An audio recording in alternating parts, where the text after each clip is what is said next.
Special channel create की गई जो कि रिमेनिंग 50% के लिए है कि state governments and private sector उसको परचेज कर सकते हैं और सप्लाई कर सकते हैं। रफली 25% के करीब जो है वो स्टेट गवर्नमेंट्स अप्रूव कर रही हैं इन कंपनी से। नाउ ऑन दिस 25% सप्लाई और whatever state procures, state decides कि किस ग्रुप को देना है और किस तरह से उसको आगे लेके चलना है। तो ये कहना कि वो सप्लाई बंद हो गई है ये उचित नहीं होगा और सच्चाई ये नहीं है। सच्चाई ये है कि out of the available production a distinct part is available to non-government channels including state governments to be used for vaccinating the people of that state according to a flexible approach to be taken by the state government। तो वो जो है वही है।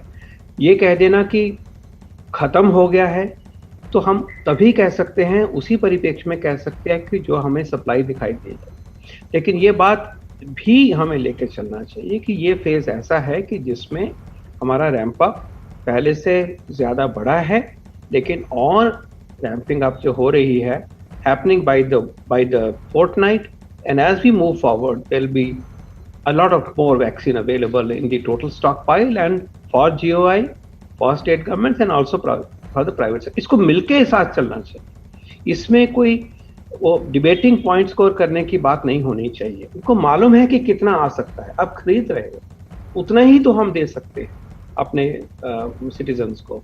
तो इसको ये लेके चलना होगा कि वैक्सीन का जो कवरेज है वो विद टाइम पूरा होगा। किसी भी देश ने वैक्सीनेशन का कवरेज जो है, छोटा एक कोई देश छोड़ दीजिए, आइलैंड नेशन है, छोटा सा देश है, किसी भी बड़े देश ने इसको 2 हफ्ते में 2 महीने में पूरा नहीं किया हुआ है। बड़े बड़े देशों की बात करें तो 6-8 महीने से वैक्सीनेशन का कार्यक्रम चला हुआ है।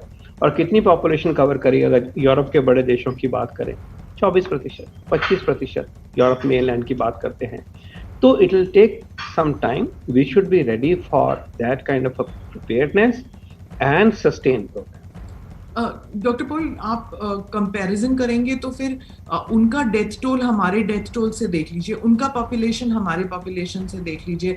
आप उस एम्पावर्ड ग्रुप में थे जिसने वैक्सीन ऑर्डर्स दिए थे 2020 में, सॉरी 2020 में जब ऑर्डर्स दिए थे आपने भारत की कंपनी दोनों, चाहे भारत बायोटेक हो या सीरम इंस्टीट्यूट हो, तो उस वक्त विदेशी कंपनियों को क्यों नहीं दी जब पता था इन दोनों कंपनियों के पास कैपेसिटी नहीं है हमारी पॉपुलेशन के लिए? सारे ही विश्व में वैक्सीन बनाने की टोटल कैपेसिटी जो विश्व की नीड है उससे इस स्टेज पे बहुत कम है।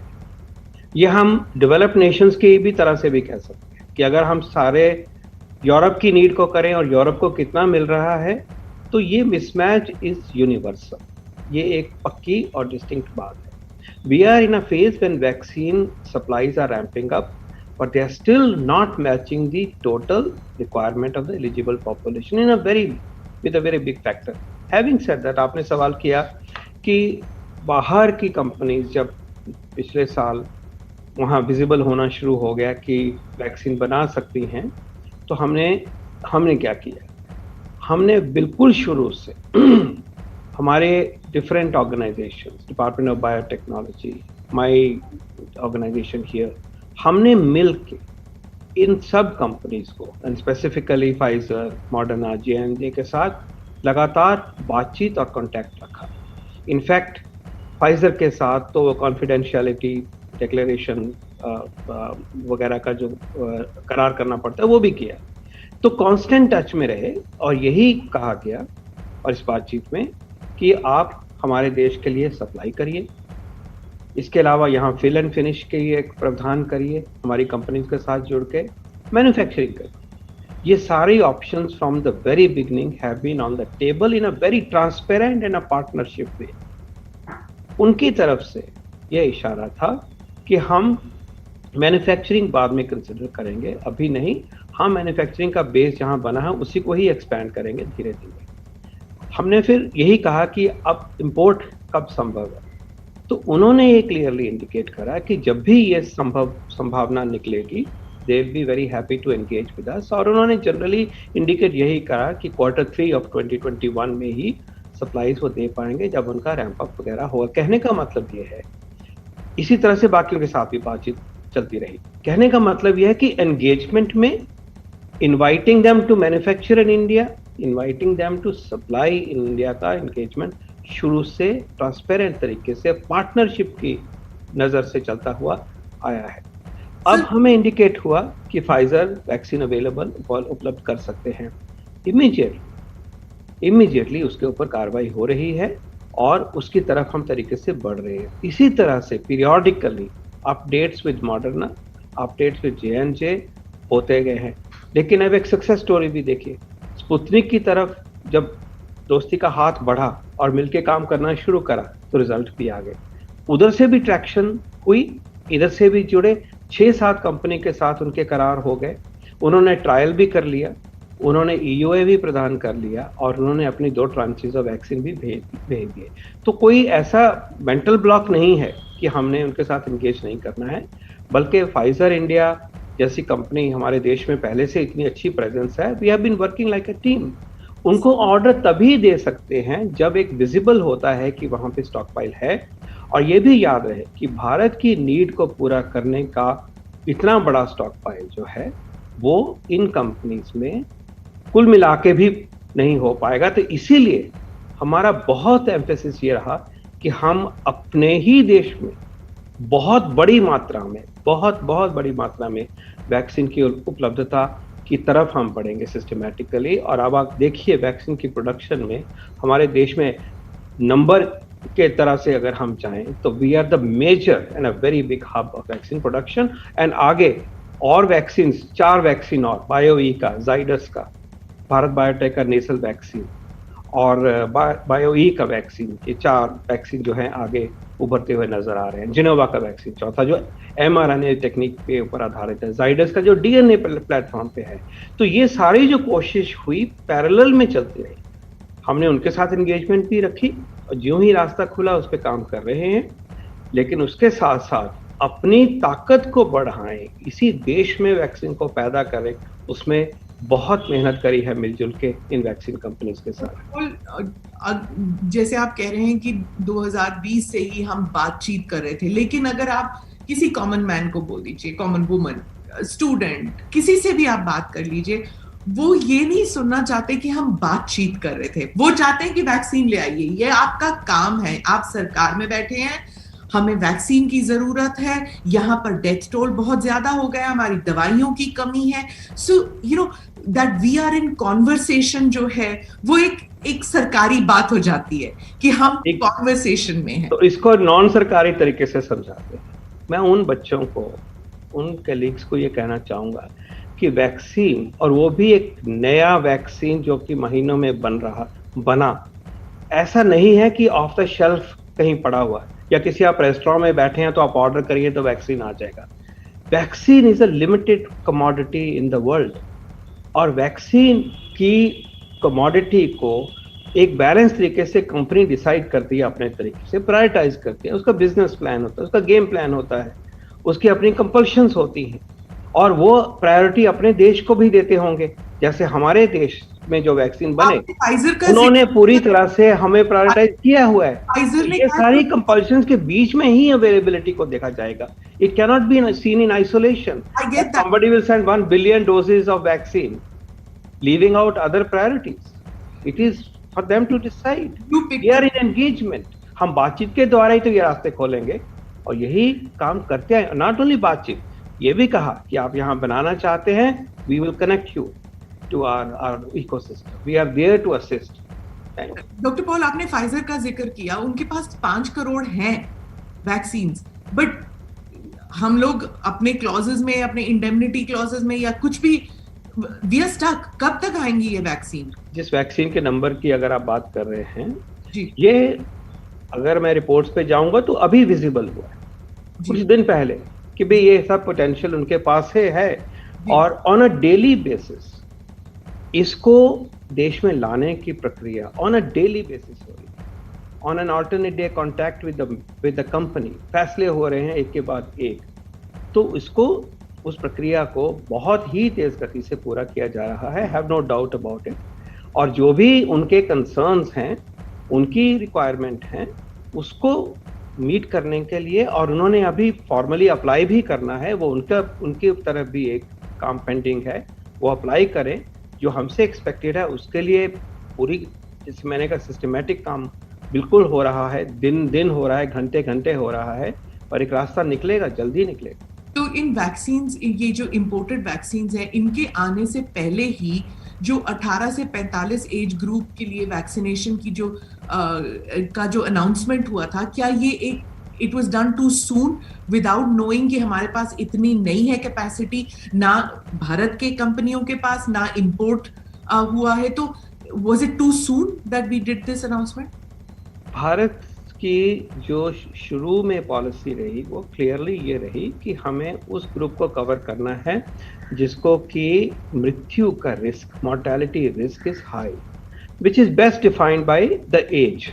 तो 50 इयर्स, 45 इयर्स, ये बात हुई, हम 45 पे आए, पहले हमने 60 से शुरू करा, फिर 45 विद कोमॉर्बिडिटीज से शुरू करा, वगैरह वगैरह, आप जानते हैं फेजेस। तो ये अप्रोच रही, और उस अप्रोच से रोल आउट हुआ, और मिलके एक रोल आउट हुआ। लेकिन स्टेट गवर्नमेंट से बात आई कि हम इसको दूसरे उम्र के जो वर्ग हैं, हम उनको भी खोलना चाहेंगे, और हमें ये फ्लेक्सिबिलिटी मिलनी चाहिए। पब्लिक की भी इस तरह से डिमांड आई। भारत सरकार ने जो फिर सिस्टम लिया, उसको अपने मद्देनजर रखते हुए वो ये सिस्टम लिया कि 50% जो स्टॉक पाइल है मैन्युफैक्चर होने के बाद भारत में, उसको हम जब स्टेट्स को देंगे आगे पहुंचाने के लिए, तो वो 45 एंड अबव के लिए है, so that a clear prioritised vaccine delivery to the most vulnerable happens. Private sector में जो जाएगा वो सब खरीद के कोई भी ले सकता है, एक ओपनिंग वहां दे दी गई। स्टेट को क्लियरली कहा गया कि आप फैसला कर लीजिए। स्टेट को ये चॉइस है कि वो 45 से ऊपर के ग्रुप में ही करें, या फिर इसको 18 तक उन्होंने काफी ने एक्सटेंड किया, ये उनका फैसला था। अब in a federal system, this is how a balanced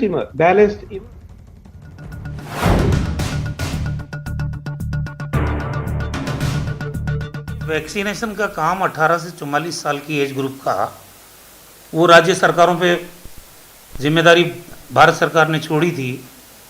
हमारे मुख्यमंत्री जी ने 3000 करोड़ रुपए इसके लिए मंजूर भी कर लिए, खर्चा हम कर देंगे। हमने वैक्सीनेशन साइट्स भी डेवलप कर ली। हमारा मैन पावर है जो वैक्सीनेट करेगा लोगों को, वो भी ट्रेंड है। स्टोरेज की कैपेसिटी भी हमारे पास, बम्पर स्ट्रोक भी आ जाए तो हमारे पास स्टोरेज की कैपेसिटी है। अनफॉर्चुनेटली वैक्सीन मिल नहीं रही है। वैक्सीन के लिए हमने सीरम इंस्टीट्यूट को 47 करोड़ रुपए एडवांस दिए, भारत बायोटेक को 12 करोड़ रुपए एडवांस दिए। अब सीरम ने तो अपनी वैक्सीन हमको सप्लाई की, उतने लोगों को डोज हम दे चुके हैं 18 से 44 साल के एज ग्रुप के लोगों को, लेकिन भारत बायोटेक ने अभी वैक्सीन दी नहीं है। आज हमारे पास वैक्सीन नहीं है तो हमने वैक्सीनेशन रोक दिया है। जब वैक्सीन आएगी ये फिर से वैक्सीनेशन का काम शुरू कर देंगे। सवाल ये है कि इस पे भी भारत सरकार ने कोटा अलॉट किया है। जून के महीने में राजस्थान को 12,66,000 का कोटा अलॉट किया है। दोनों सीरम और भारत बायोटेक दोनों के द्वारा जो निर्मित है वैक्सीन, उसका कोटा राज्य के लिए अगर 12,66,000 जून के महीने में तय किया गया है, तो मैं नहीं समझता कि 3 करोड़ 25 लाख बेनिफिशरी है स्टेट में। अगर उनको डबल डोज की बात करें तो 6.5 करोड़ तो सीधा डोज, और वेस्टेज मान ले तो 6.75-7 करोड़ डोज चाहिए। अब ये लाखों में वैक्सीन मिल रही है, कितने महीने में? पूरे देश की कई राज्य सरकारों ने ग्लोबल टेंडर किए, हमारे यहाँ भी इसी ग्लोबल टेंडर खुला। ग्लोबल टेंडर में गए तो पैसा देते हुए भी वैक्सीन नहीं मिल रही है, तो ग्लोबल टेंडर में जाएं। मुख्यमंत्री जी के नेतृत्व में कैबिनेट ने फैसला लिया। अब ग्लोबल टेंडर कायदे से तो राज्य सरकारें नहीं किया करती है, फिर भी मजबूरी में कोविशील्ड, अब कोविशील्ड जो देश में बन रही है उसको हम विदेश से क्यों खरीदेंगे और ज़्यादा कीमत पे क्यों खरीदेंगे? पहला सवाल तो ये है कि 150 में कोवैक्सीन और कोविशील्ड भारत सरकार को दी जा रही है, तो एक देश में एक कीमत रहनी चाहिए, तो वो राज्यों को 300 और 400 रुपये में क्यों मिल रही है? और अब तीसरी बात और हो जाए कि इसको अगर हम ग्लोबल टेंडर के माध्यम से खरीदें तो ये कीमत 4 गुनी और हो जाएगी। तो कोई तुक नहीं है। हमारे अधिकारी जो एम्बेसी से संपर्क में है, क्रेडेंशियल्स इनके जो भी टेंडर में जिन्होंने पार्टिसिपेट किया उनके जानने की कोशिश कर रहे हैं, कितनी वो सप्लाई करेंगे, कीमत क्या रहेगी। लेकिन मुझे लगता नहीं है कि ग्लोबल टेंडर के माध्यम से इस समस्या का कोई समाधान निकले। इसीलिए हमारी सरकार ने, कई अन्य राज्य सरकारें भी सुप्रीम कोर्ट गई है, हमारी राज्य सरकार ने भी फैसला किया है कि हम सुप्रीम कोर्ट का दरवाज़ा खटखटाएं और वो भारत सरकार को डायरेक्शन जारी करे कि आप ग्लोबल टेंडर करिए, वैक्सीन का प्रोक्योरमेंट आप करिए, खर्चा चाहे राज्य सरकारें दे देगी, लेकिन ग्लोबल टेंडर में एक्सटर्नल अफेयर्स मिनिस्ट्री, विदेश मंत्रालय, वो भारत सरकार के पास है। जितने राजदूत हैं अलग अलग देशों में जहाँ से वैक्सीन की सप्लाई आनी है, वहाँ पे भी नियंत्रण विदेश मंत्रालय का है। तो बेहतर तरीके से कौन कोऑर्डिनेट कर सकता है? अगर ग्लोबल टेंडर ही करना है तो भारत सरकार को करना चाहिए, जो वो कर नहीं रही। सर, एक लगातार मामले घट रहे हैं, ये भी आरोप लगाया जा रहा है कि जो टेस्टिंग है वो कम कर दी गई है। टेस्टिंग हम क्यों करेंगे? हम तो 1,45,000 तो हमारी टेस्ट करने की क्षमता थी पर डे, और एवरेज हम 80,000 के करीब टेस्ट कर रहे थे। किसी दिन संडे या सैटरडे के दिन कुछ कम हो सकती है, तो किसी दिन 99,000 भी हुई है। अब तो हमने एक फैसला और कर लिया, ये जो डोर टू डोर सर्वे हो रहा है उसमें जो आई केसेज आए हैं 12-14 लाख, उन लोगों को जल्दी टेस्टिंग होके हम आइडेंटिफाई करें कितने पॉजिटिव हैं। उसके लिए हमने एंटीजन टेस्ट परमिट कर दिया। एंटीजन टेस्ट भी होगा, उसमें जो पॉजिटिव आ जाएगा उसको या तो आइसोलेट करने की सलाह दी जाएगी या अस्पताल में भर्ती कराने जैसी कंडीशन होगी तो उसमें कराएंगे। और जो बचे हुए लोग हैं जो नेगेटिव आ गए, उनका RT-PCR का सैंपल लेंगे और फिर उसको आइडेंटिफाई करेंगे कि वो पॉजिटिव है या नेगेटिव है। तो कुल मिला के राजस्थान में टेस्टिंग कम करने का तो सवाल ही नहीं पैदा होता। लेकिन ये भारतीय जनता पार्टी के लोग विरोध के नाम पे विरोध कर रहे हैं, मौत के आंकड़े छुपा रहे हैं। क्यों छुपाएंगे मौत के आंकड़े? मुख्यमंत्री जी ने ऑडिट करने का फैसला किया है इसीलिए, क्योंकि जो मृत्यु हो रही है वो सामान्य मृत्यु अलग है, कोविड से मृत्यु अलग है, सबको जोड़ के थोड़ी देख सकते हैं। अभी मौत का आंकड़ा बीजेपी को देखना है तो गंगा के किनारे जाके देखो, जहां लाशों के ढेर पड़े हुए हैं और रेत के अंदर दबा दबा के गाड़ी गई है लाशें, ऐसा विभत्स दृश्य। वहां भारतीय जनता पार्टी की सरकारें हैं, शर्म आनी चाहिए बीजेपी को। जहां ये शासन कर रहे हैं वहां मौत के बारे में बात नहीं कर रहे हैं। वहां के हालात देखो, यमुना के किनारे, गंगा के किनारे क्या हालात हो रहे हैं, वहां के लोग जान रहे हैं। इसलिए अपने गिरेबान में झांक के देखना चाहिए बीजेपी को, आरोप लगाने से बचना चाहिए। जिम्मेदार पदों पर बैठे हुए लोग, यहाँ हम इस महामारी से लड़ रहे हैं, लोगों को हौसला बना के रखने की कोशिश कर रहे हैं। इनके लोग हेल्थ केयर वर्कर, हमारे फ्रंटलाइन वर्कर या जो हमारे डॉक्टर्स हैं, उनका मनोबल तोड़ने का काम कर रहे हैं। ऐसे ऐसे बयान दे रहे हैं जिनका कोई तुक नहीं है। तो आलोचना शुरू से कर रहे हैं, एक दिन नहीं रुके हम। सर, एक सवाल और है, तीसरी लहर की बात की जा रही है, बच्चों में खासकर तब देखने को, किस तरह राज्य सरकार तैयारी कर रही है? देखिए, मुख्यमंत्री जी ने रेगुलर जो VC कर रहे हैं वो कई दिनों पहले ही हमारे विभाग को डायरेक्शन जारी किए हैं कि राजस्थान में जितने भी बच्चों के अस्पताल हैं उनमें जो नीकू है, पीकू है, SNCU है या मदर चाइल्ड हॉस्पिटल है, उन अस्पतालों में ICU की बेड संख्या बढ़ाई जाए, वहाँ वेंटिलेटर्स का प्रोक्योरमेंट किया जाए, वहाँ सेंट्रलाइज ऑक्सीजन सिस्टम की पाइपलाइन लगाई जाए और वहाँ जनरेशन के प्लांट लगे, ताकि कोई भी विपत्ति अगर आए, जैसा विशेषज्ञ चिकित्सक बोल रहे हैं कि ये अगर तीसरी वेव आई तो ये बच्चों को ज़्यादा प्रभावित करेगी, तो हमने उसकी तैयारी अभी से शुरू कर दी है। कल भी मैंने, मुख्यमंत्री जी ने कहा आप रेगुलर बेसिस पे मॉनिटरिंग करो, तो कल भी मैंने विभाग के अधिकारियों से चर्चा की है, डायरेक्शंस जारी किए हैं। आने वाले जब 1.5-2 महीने हमारे को मिले हैं, उसमें हम चाहते हैं कि राजस्थान में इस चुनौती से निपटने के भी पर्याप्त इंफ्रास्ट्रक्चर हम खड़े कर दें। प्रदेश की जनता से अपील। अब देखिए, कोविड में ये लॉकडाउन लगाने के बाद जहां एक दिन में 18,300 केस आ रहे थे, आज केसेस घट के 3800 के करीब रह गए। मृत्यु का आंकड़ा भी कम हुआ है। इसका मायना है, ये स्पष्ट है कि अगर कोविड एप्रोप्रिएट बिहेवियर, अनुशासन की पालना राज्य की जनता सुनिश्चित कर ले, जो उनको करना चाहिए, क्योंकि लॉकडाउन भी अगर लगाया है तो राज्य की जनता के जीवन की रक्षा करने के लिए ये लगाया हमारी सरकार ने। अगर आम आदमी मास्क लगाना शुरू कर दे, बार बार हाथ धोना शुरू कर दे, 2 गज की दूरी बना के रखे, अनावश्यक रूप से घर से नहीं निकले, और शादी समारोह या सामूहिक भोज अगर हम इसको थोड़े दिनों के लिए टाल दें तो हमारा प्रदेश बच सकता है, हमारे लोग संक्रमित होने से बच सकते हैं। ये भावना पूरे राजस्थान के अंदर आनी चाहिए, क्योंकि परिणाम हम देख रहे हैं। जहां 2 लाख से ज्यादा एक्टिव केस थे, आज 87,000 रह गए, कम हो रहे केसेस। इसका मतलब लोग अनुशासन का परिचय देंगे तो ये जो संक्रमण है, कोविड महामारी का प्रकोप है, ये नियंत्रित रहेगा। कोरोना संकट के इस दौर में रिलायंस कंपनी ने एक बड़ी पहल की है। रिलायंस अपने सभी कर्मचारियों को कोरोना टीका लगवाएगी। इसमें कंपनी के 13 लाख कर्मचारी, रिटायर्ड कर्मचारी और उनके परिवार के सदस्यों को लाभ मिलेगा। इसके लिए कंपनी देश भर के 880 शहरों में मुफ्त टीकाकरण अभियान चलाएगी। अभी तक 3,30,000 कर्मचारियों को कोरोना वैक्सीन की पहली डोज दी जा चुकी है। अब कंपनी ने टीकाकरण अभियान को तेज करते हुए बाकी बचे कर्मचारी और परिवारों के लिए कोविशील्ड और कोवैक्सीन की डोज खरीद ली है। कंपनी का लक्ष्य 15 जून तक सभी कर्मचारी और उनके परिवार के सदस्यों को कोरोना टीका की पहली डोज देना है। अपने कर्मचारियों को कोरोना टीका देगा रिलायंस। कंपनी के 13 लाख कर्मचारियों को टीका देने की तैयारी है। कर्मचारियों के साथ उनके परिवार के सदस्यों को भी लाभ मिलेगा। देश भर के 880 शहरों में मुफ्त टीकाकरण चलाएगी रिलायंस कंपनी। कंपनी के रिटायर्ड कर्मियों और उनके परिजनों को भी इसका लाभ दिया जाएगा। कंपनी के 3,30,000 कर्मियों को पहले ही पहली डोज लग चुकी है। अब 15 जून तक कोरोना वैक्सीन की पहली डोज बाकी बचे कर्मचारियों को भी दे दी जाएगी, जिसके लिए कोविशील्ड और कोवैक्सीन की डोज कंपनी ने खरीद ली है। बड़े शहरों और राजधानियों में अगले सप्ताह से टीकाकरण शुरू कर दिया जाएगा। इसके लिए कोविन प्लेटफॉर्म पर रजिस्ट्रेशन करना होगा। साथ ही जियो हेल्थ हब पर जाकर आप केंद्र का चयन कर सकते हैं। महामारी में कंपनी के कर्मचारियों को